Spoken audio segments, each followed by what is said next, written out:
Anda bisa meniru apapun usaha orang, tapi jangan sekali-kali Anda ingin menyamai dalam soal rezeki, karena bisa jadi rezeki Anda lebih besar dari orang yang Anda tiru usahanya, dan bisa jadi juga rezeki orang yang Anda tiru usahanya itu jauh lebih besar dari rezeki Anda.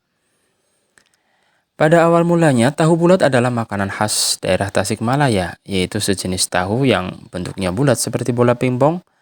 Hanya tahu ini telah dicampuri dengan bumbu-bumbu dan bahan lainnya sehingga tahu ini memiliki rasa yang gurih dan enak. Rata-rata, tahu bulat Tasikmalaya ini memiliki rasa ikan yang khas sehingga bikin orang pada ketagihan. Tahu bulat diproduksi dan diperkenalkan di Tasikmalaya sekitar mulai tahun 2000-an. Munculnya tahu bulat berasal dari upaya diferensiasi produk dari salah satu industri rumahan tahu yang kemudian dipasarkan hanya di lingkungan sepusat Tasikmalaya. Namun apa yang terjadi kemudian? Usaha ini dibidik oleh warga di kabupaten lain. Terkhusus adalah orang Ciamis. Itulah kenapa kemunculan tahu produk asli Tasik ini yang konon berasal dari Tasik, diciptakan oleh orang Tasik, namun yang kemudian menikmati dan meraup rezekinya adalah orang Ciamis. Tapi sebetulnya tidak melulu orang Ciamis. Banyak sekali orang-orang daerah lain seperti Cianjur, Sukabumi, dan Tasikmalaya juga ikut meraup rezeki dari tahu bulat ini. Memang orang tidak boleh iri, rezeki itu urusan Allah yang membagi. Bukankah semua orang boleh melakukan konsep ATM, amati, tiru, dan modifikasi? Ya karena semua produk itu, bisnis itu memang ATM. Orang mengamati, kemudian meniru dan memodifikasi ya supaya tidak terkesan meniru 100%. Tak heran setelah 2 tahun setelah kemunculan tahu bulat dari Tasikmalaya ini menjamurlah unit-unit usaha tahu bulat di Kabupaten Ciamis. Pada tahun sekitar 2020-an, lebih dari sekitar 50-an pabrik tahu bulat di Ciamis. 20 diantaranya ada di satu kecamatan ya. Jadi dari satu kecamatan di Ciamis itu ada sekitar 25 unit pabrik tahu bulat. Masing-masing dari tahu bulat ini melayani beberapa agen pemasaran tahu bulat. Setiap agen memiliki sekitar 10 atau sampai 30 armada mobil pemasaran langsung direct selling ke konsumen. Kenapa harus orang Ciamis yang meramaikan pemasaran tahu bulat? Nah, ini alasannya. Pertama, Ciamis memiliki berlimpah stok sumber daya manusia yang siap terjun langsung ke masyarakat untuk memasarkan secara langsung tahu bulat. Mereka ini termasuk jenis manusia bermental lapangan.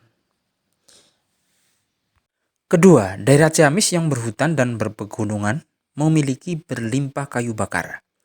Fungsi kayu bakar ini berguna untuk proses pembuatan dari bahan baku tahu menjadi bahan setengah jadi. Jadi tidak mungkin proses pembuatan bahan baku tahu menjadi bahan setengah jadi ini menggunakan bahan bakar gas atau minyak, tidak mungkin. Nah, jadi kenapa daerah Ciamis? Karena berlimpah kayu bakarnya. Inilah kenapa prospeknya justru banyak sekali unit-unit pabrik tahu bulat itu berada di Ciamis. Yang ketiga, alasan ketiga, armada angkutan atau pick up yang sudah cukup banyak dengan para sopir yang telah berpengalaman melakukan pemasaran atau penjualan langsung atau direct selling ke masyarakat. Kenapa? Kok orang Ciamis yang banyak memiliki armada? Ya sebetulnya tidak orang Ciamis, tapi juga orang Tasik, orang Kuningan, dan sebagainya. Tapi kita ambil contoh adalah orang Ciamis. Perlu diketahui, orang-orang Ciamis ini sebelum tahun 2000 adalah mereka penghasil buah salak. Ya tidak cuma daerah Ciamis saja, ya Tasik, salak Tasik terkenal ya. Atau salak Banjar. Salak Banjar atau salak khas Ciamis sudah terkenal. Ciri khas dari buah salak ini adalah besar-besar, stok berlimpah, dan memiliki harga yang sangat murah. Tahun 2000 sampai tahun 2010 harga salak dari petani itu berapa coba? Cuma Rp200 atau Rp300 per kilo dari petani. Lalu dijual secara direct selling ke masyarakat per kilonya Rp1.500 sampai dengan Rp3.000. Jadi tidak aneh kalau orang-orang Ciamis ini kemudian dia yang memegang pasar tahu bulat. Dan sekarang yang memegang pasar sotong, ya kan? Karena mereka sudah memiliki pasar, sudah memiliki pengalaman di lapangan, trayek-trayek penjualan direct selling. Sebelumnya, sebelum muncul sotong, sebelum muncul tahu bulat, mereka sudah melakukan itu untuk penjualan salak. Ya. Baiklah, jika melihat margin keuntungan tahu bulat itu sangat besar, jika melihat margin keuntungan penjualan salak itu terlalu besar memang ya. Namun kelemahan penjualan salak Banjar ini atau salak Tasik ini, kelemahannya adalah semakin lama ditimbun semakin membusuk. Artinya penjualan direct selling berpacu dengan tingkat kebusukan. Jika terlalu lama tidak terjual, maka margin keuntungannya akan semakin sedikit atau kerugiannya akan semakin besar. Penjualan direct selling salak kemudian dibarengi dengan penjualan langsung produk rambutan. Jadi ini hampir sama ketika tahu bulat sudah tidak terlalu eksis lagi di pasaran masyarakat, sehingga penjual tahu bulat ini separuh menjual tahu bulat, separuh menjual sotong, kan begitu. Ini sama dengan dulu ketika mereka menjual salak. Ketika masyarakat sudah mulai bosan dengan produk salak, mereka ini separuh menjual salak, separuh menjual rambutan. Jadi ada beberapa yang harus disubsidi silang. Artinya ada yang margin keuntungan itu besar diambilkan dari salak, ada yang dari rambutan. Nah, ini konsep-konsep seperti ini konsep-konsep lama sejak tahun sebelum 2000-an, setelah tahun 2000-an. Namun pun demikian, penjualan salak secara direct selling ke masyarakat dengan menggunakan pick up masuk ke desa-desa atau kampung-kampung sejatinya sangat diminati oleh para pengecer.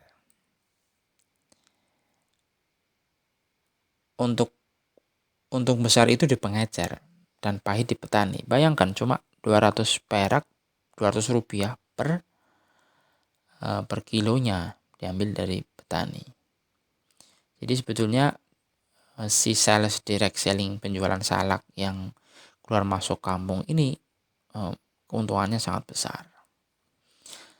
Tahun 2010 adalah tahun kematian pengecer salak. Sebetulnya mereka, para orang-orang pedagang-pedagang yang menggunakan pick up ini yang keluar masuk kampung mengecer-ngecerkan atau menjual secara direct selling salak ini, sebetulnya mereka mendapatkan keuntungan yang sangat besar sekali. Dan mereka sebetulnya tidak pernah bosan karena keuntungannya memang besar. Tapi tahun 2010 ini adalah tahun kematian para pedagang salak. Karena apa? Ya walaupun tidak 100% mati, penyebabnya adalah para petani salak yang dia salaknya sekilo hanya dihargai 200 ini tertarik untuk mengganti perkebunan salak menjadi perkebunan pepaya California yang per kilonya bisa Anda bayangkan ribuan harganya. Ada yang 1.500, 2.000, 3.000 dan sebagainya. Ya. Inilah kemudian kenapa semua kebun salak itu dibabat habis dan diganti dengan produk buah pepaya California. Di saat meletusnya melesunya usaha direct selling salak tersebut, karena memang tidak ada pasokan produk dari perkebunan karena perkebunannya diganti dengan pepaya, lalu meletuslah booming tahu bulat di Tasikmalaya yang saat itu produksi dan pemasarannya masih sederhana, masih manual. Para atau para mantan pengecer pedagang direct selling salak dari Ciamis ini yang sudah memiliki rute, memiliki jaringan di Jawa Tengah, di Jawa Barat, di Jawa Timur, segera menangkap peluang emas untuk mengganti produk yang tadinya salak diganti dengan tahu bulat. Ini peluang emas untuk memasarkan tahu bulat. Mental mereka sudah tergarap, tinggal mengganti produk saja. Jalur perdagangan dan jaringan sudah punya. Ya. Tinggal eksekusi di lapangan.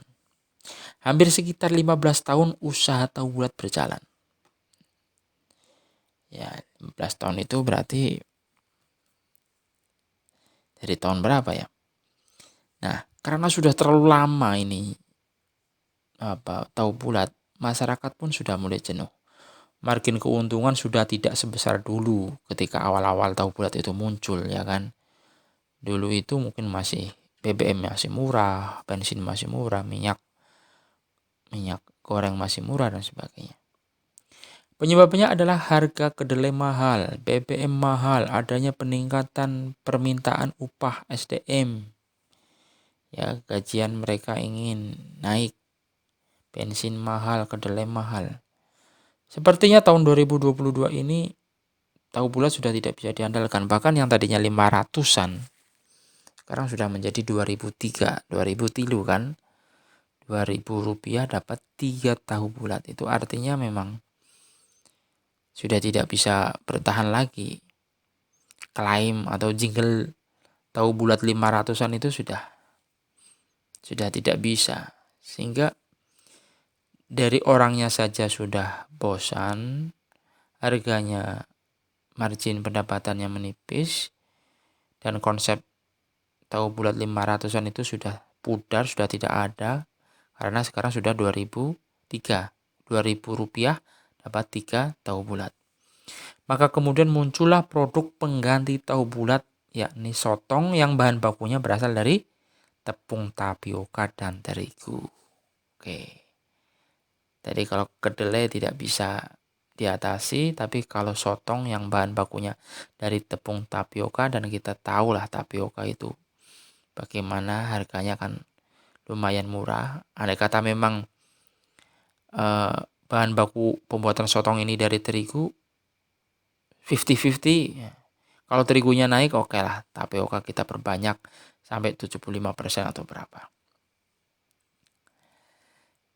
Oke, kita kembali kepada produksi tahu bulat yang awal mulanya di Tasikmalaya.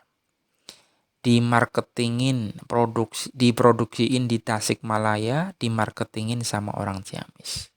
Dan mereka sejatinya adalah ex mantan marketing salak. Marketing salak, marketing rambutan berubah menjadi marketing tahu bulat, dan sekarang menjadi sotong, dan kita tidak tahu untuk beberapa tahun yang akan datang setelah sotong apalagi. Perkebunan salak di Jawa Barat mulai berganti menjadi perkebunan pepaya pada tahun 2014 dan 2015. Coba ini dicek lagi data ini. Namun dengan biaya pengolahan dan perawatan pepaya yang mahal, begitu panen, harga anjlok. Ya karena panennya berbarengan. Penyebabnya pasar pepaya tetap. Artinya pasar pepaya itu adalah dropping ke mall-mall, ya kan. Ke mall-mall, dan mall-mall ini tidak bertambah. Pasar tetap, perkebunan semakin banyak. Kenapa orang berlomba-lomba membuat perkebunan pepaya California? Ya karena melihat harga per kilonya ribuan dibanding salak yang cuma ratusan kan. Ribuan, bisa sampai 2.000-3.000 per kilo dari petani. Dan tidak ada direct selling pepaya ke kampung-kampung karena pepaya memang harganya mahal. Waktu dulu harga salak murah ya. Ambil dari petani sekilo yang sudah saya ceritakan tadi. Dari petani itu sekilo 200 sampai 300 rupiah. Dijual direct selling ke masyarakat 1.500 sampai 2.500 rupiah. Kelemahannya salak Jawa, salak Tasik atau salak Ciamis ini semakin lama semakin membusuk. Beda dengan salak Pondok, semakin lama semakin manis. Nah, itu kenapa tahu bulat itu aslinya dari Tasik tapi dimarketingin sama orang Ciamis. Dan mereka ini adalah mental-mental para pekerja direct selling yang mereka tidak, mungkin ya karena sudah turun temurun ya, yang ayahnya kemudian anaknya, sekarang mungkin cucunya, karena model-model penjualan seperti ini jauh lebih menguntungkan. Oke, kita sekarang akan membahas tentang penghitungan keuntungan tahu bulat yang didapat oleh si direct selling tadi, si tahu bulat yang ada di lapangan. Ya, yang kita dengar jinglenya, tahu bulat hangat, panas, 500-an atau apalah. Pertama,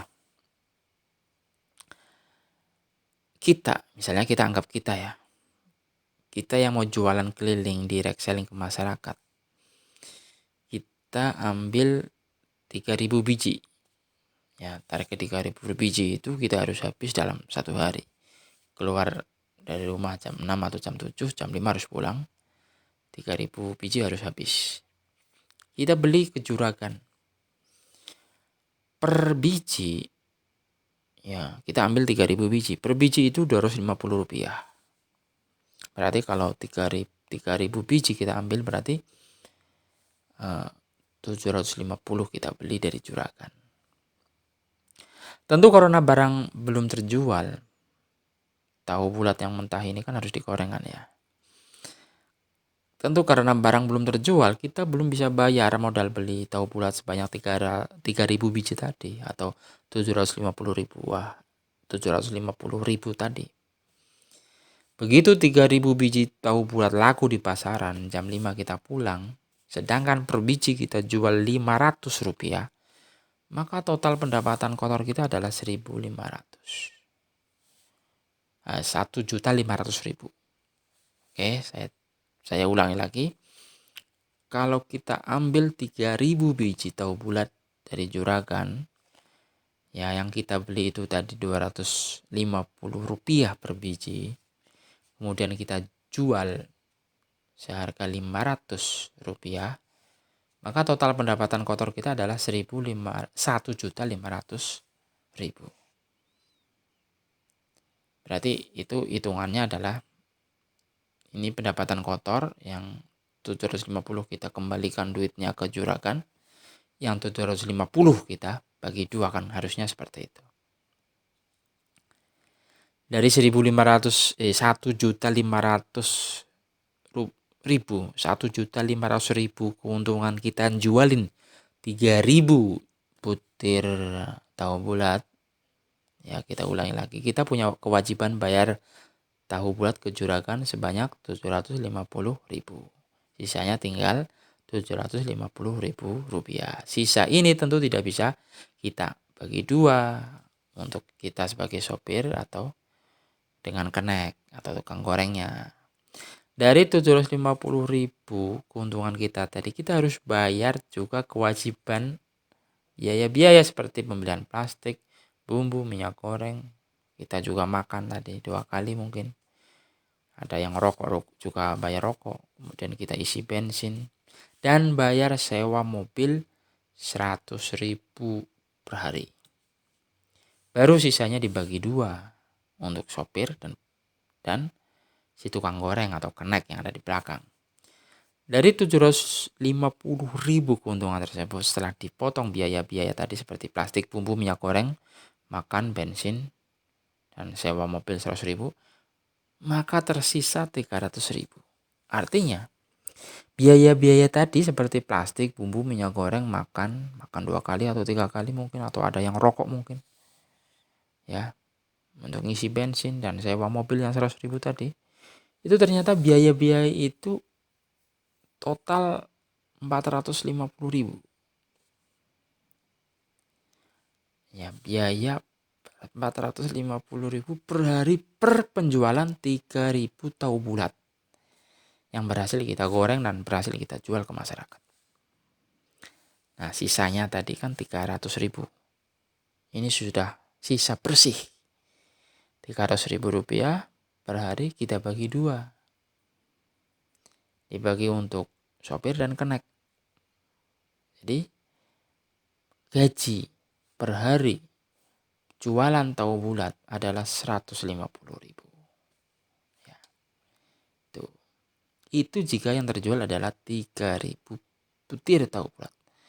Kalau yang terjual adalah 9.000 tahu bulat, berarti gaji per hari, per karyawan, per sopir atau per penggoreng ini adalah sekitar 450.000 sampai 500.000. Tapi kita tidak bisa bayangkan 9.000 tahu bulat kita jual dari jam berapa sampai jam berapa. Nah, muncul pertanyaan, adakah yang pernah jualan sehari terjual 9.000 butir tahu bulat? Jawabannya ada. Ini menurut sumber. Ada teman yang kerja direct selling jualan tahu bulat di Cilegon, Banten. Sehari terjual 9.000 butir tahu bulat. Tapi itu beberapa tahun yang lalu. Baiklah, kita sekarang mau ngomongin pabrik tahu bulat. Ya, tadi kita ngomongin tentang soal keuntungan yang didapat dari sales paling bawah, penjual paling bawah ini, yang direct selling terjun langsung menghadapi masyarakat.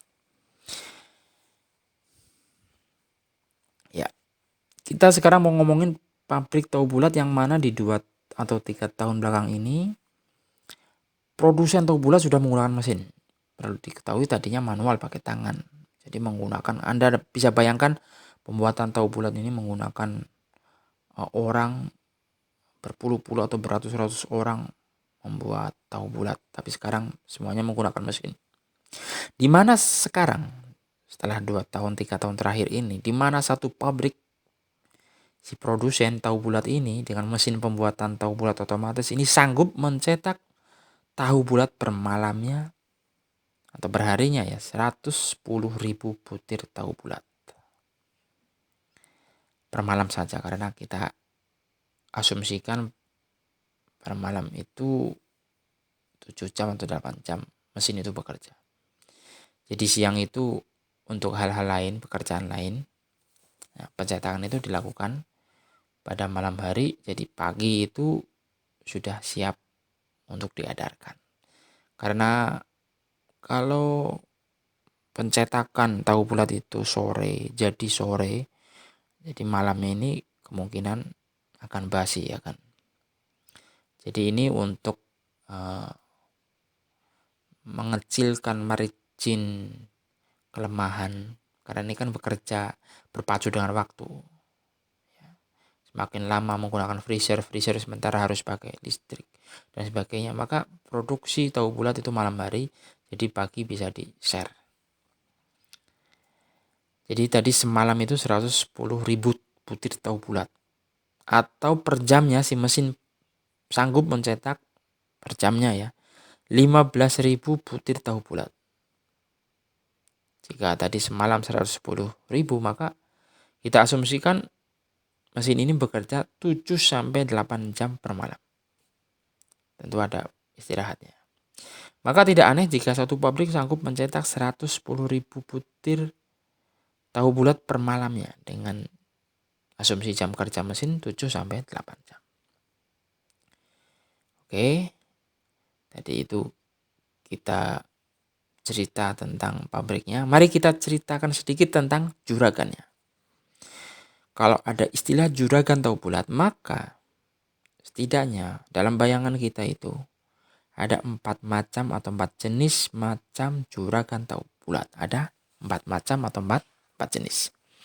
Pertama adalah juragan tahu bulat yang mengurusi dari mulai bahan baku kedelai diolah menjadi tahu mentah, kemudian diolah lagi, dipres menjadi adonan, kemudian dipres lagi menjadi tahu bulat. Kemudian juragan ini juga mengelola para sales direct selling, bersamaan juga mengurusi armada-armadanya dan basecamp-basecampnya.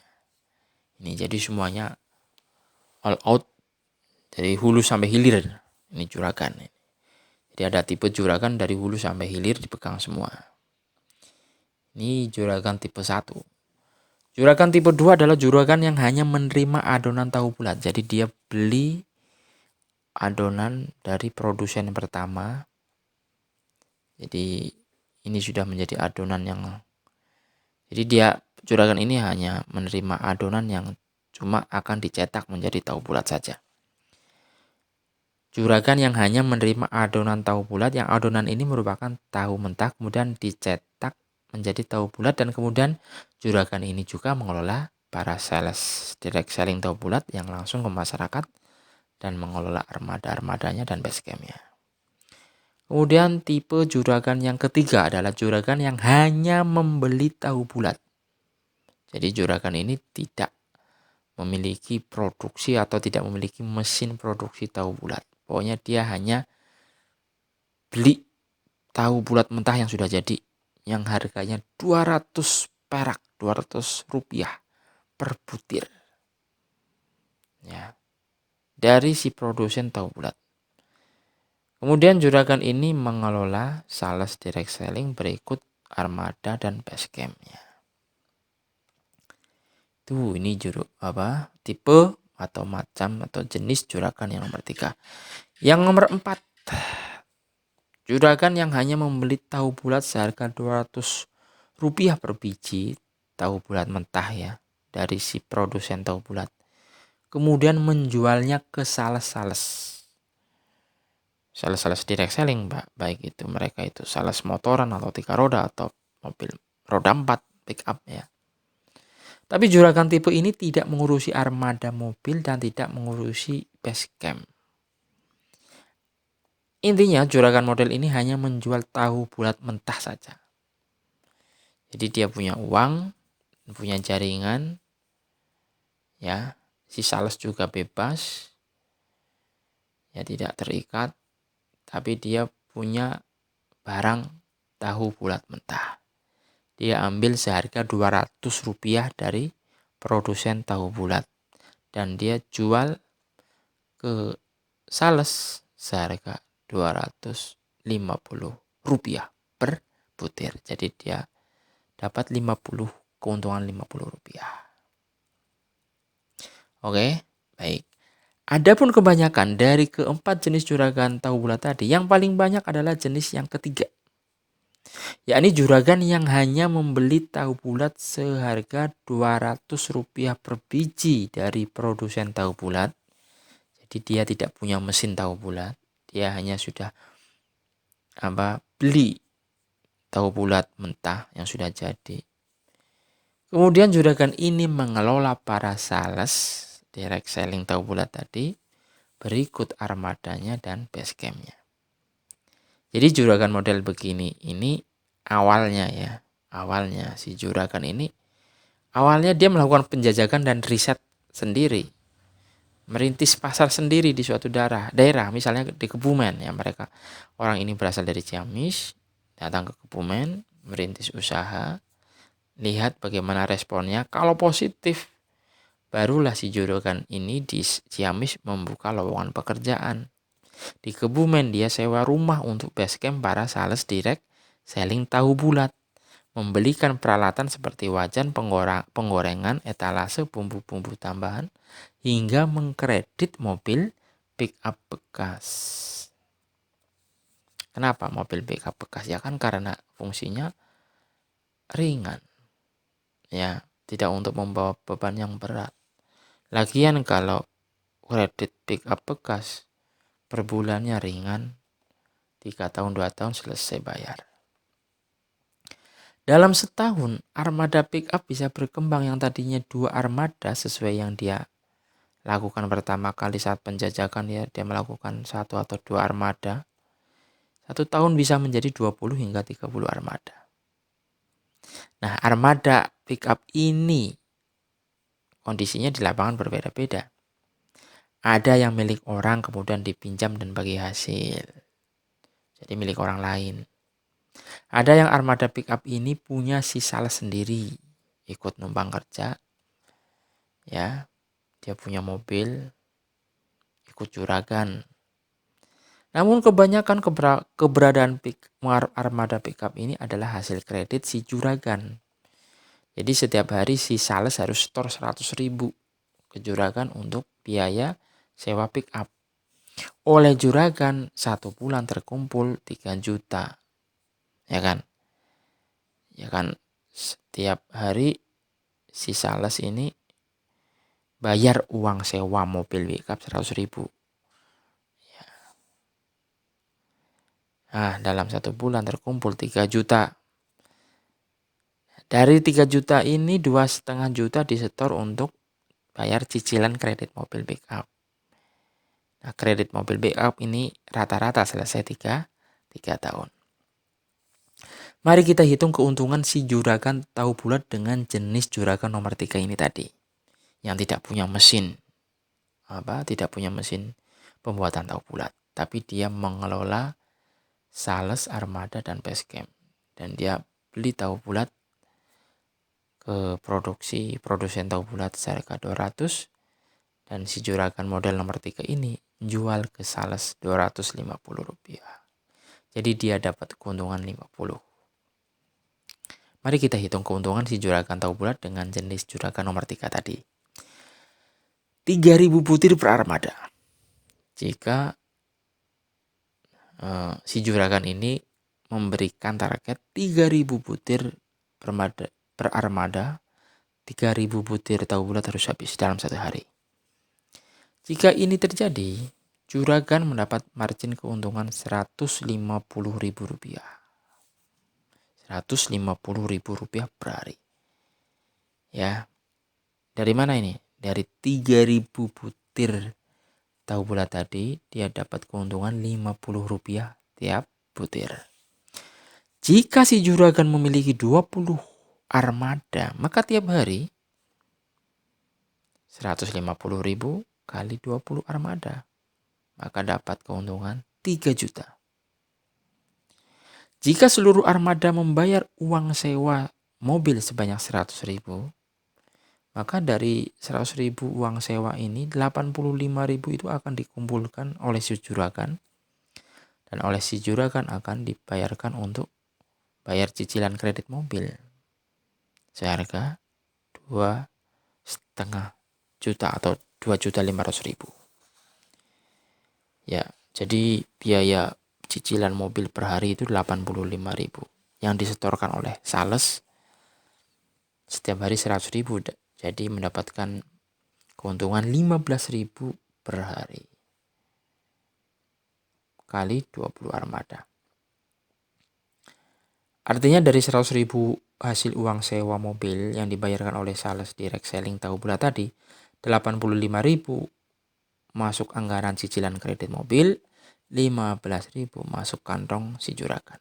Jika ada 20 armada, maka si juragan tiap hari mendapatkan 300.000. Jadi dalam setiap hari totalnya adalah 3.300.000 keuntungan si juragan. Jadi begini, itu tadi kalau mobil pickupnya masih kredit. Jika si juragan tahu memiliki 20 armada dan semua armadanya masih kredit, masih nyicil, dan setiap armada mampu menghabiskan 3.000 butir tahu bulat seharinya, maka keuntungan bersihnya si juragan ini adalah 3.300.000 per hari. Kedua, jika si juragan tahu bulat ini memiliki 20 armada dan semua armadanya adalah milik si juragan, tidak ada lagi kewajiban bagi si juragan untuk mencicil kredit mobil, maka uang sewa dari sales direct selling ini semua masuk keuntungan, masuk kepada kas keuntungan si juragan. Jadi keuntungannya setiap hari jika armadanya adalah milik si juragan dan tidak ada kewajiban untuk mencicil kredit, maka si juragan tiap harinya mendapatkan keuntungan 5 juta rupiah per hari. Itu jika armadanya 20. Ya. Jika setiap armada itu hanya menjual 3.000. Bagaimana jika armadanya itu ada 30 dan setiap armadanya itu menjual sampai 5.000 butir tahu bulat atau 9.000 tahu bulat? Tentu ceritanya beda. Oke. Nah, makanya ini adalah sesuatu yang seakan-akan biasa tapi sebetulnya sangat luar biasa. Ini adalah rahasia dari transformasi bisnis orang-orang berplat Z, Ciamis, Tasik, dan sekitarnya. Yang bisa Anda lakukan adalah meniru usahanya, tapi jangan sekali-kali untuk meniru soal rezekinya. Karena hanya Allah yang akan membagi rezeki-rezeki tersebut. Jangan lupa subscribe. Terima kasih sudah menonton. Assalamualaikum warahmatullahi wabarakatuh.